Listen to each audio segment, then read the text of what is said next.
The US government is killing people, and it's as simple as that.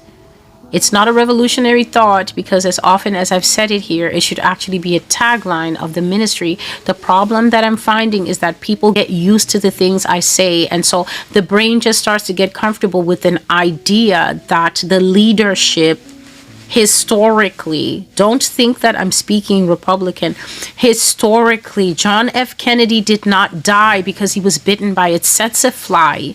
He was shot in his head by the person who was driving him in front of witnesses. What more do you need to let you know that the leadership of this country is not in the parties that you elect, but that there is a hand behind the scene that Yah is now telling us? The hand doesn't care if it gets seen or not. See me. Okay, so what? What are you going to do about it? We have all the guns, and soon the few that you have will have as well. What does it matter if you see me? What does it matter if somebody's cell phone caught a little piece of something and someone looks suspicious? And what does it matter if we poured cement over the scene of the crime? What are you going to do about it? You're going to uncement it? This is who we're dealing with. The government is killing people and seems bound and committed to keep on doing so, to the degree where they will no longer bother to hide that it's them at all anymore. They're going to start showing that it's them. This is what God is saying. The government's going to start leaving clues, like the way they left with Mr. Kirk's killing. Nothing about what subsequently followed that killing, that murder, makes sense. And they revel in it. They revel in what people think they're doing. You've become detectives out there, and I want to let you know that nobody's a bigger fan of your TikToks eating popcorn than Chad and Brad at the CIA. They love it because you're chasing your tail. Because at the end of the day, the only conclusion you can reach is, I think the government did it, and then you're bang on. And that's what they want. God says that they want you to know, and I quote, that they are the bigger animal. He says they want you to solve it. They want you to get rid of all the cast of characters. They want you to eliminate everyone until the only person that's left is the government, because they're waiting for that dun, dun, dun, that comes when you solve and you realize that the people on your TV are also stone cold killers. Because that's what they need you to understand, that they're the bigger animal and that there's nothing you can do about it. That you can solve for X, both sides of the equation, that you can find out that X equals the US government that has killed its own presidents, its own leaders, its own senators, its own everything. And if you push too hard, you too. Down to the dog, you too. They want you to know that.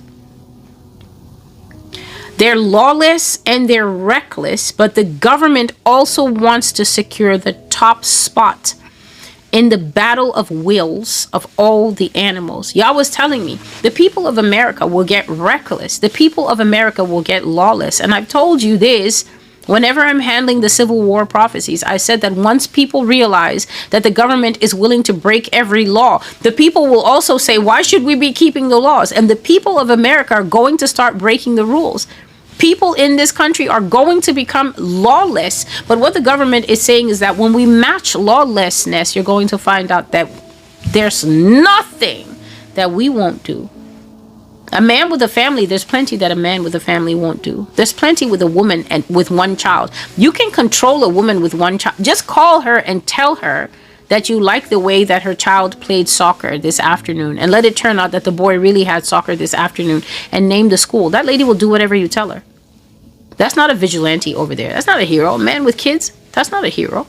A man who loves his wife, you grab it, you just say, I love the fact that she goes to so-and-so place and does her hair every Wednesday. That man is done. That's not a hero.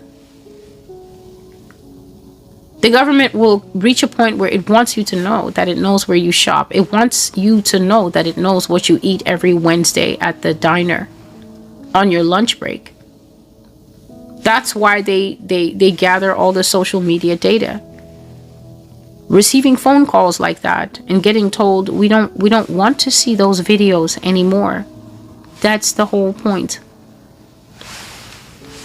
So they will want to be known as the bigger animal, as the biggest animal on the block. And these killings that they will do will bear no resemblance to the kind of killings they did before, like President John F. Kennedy.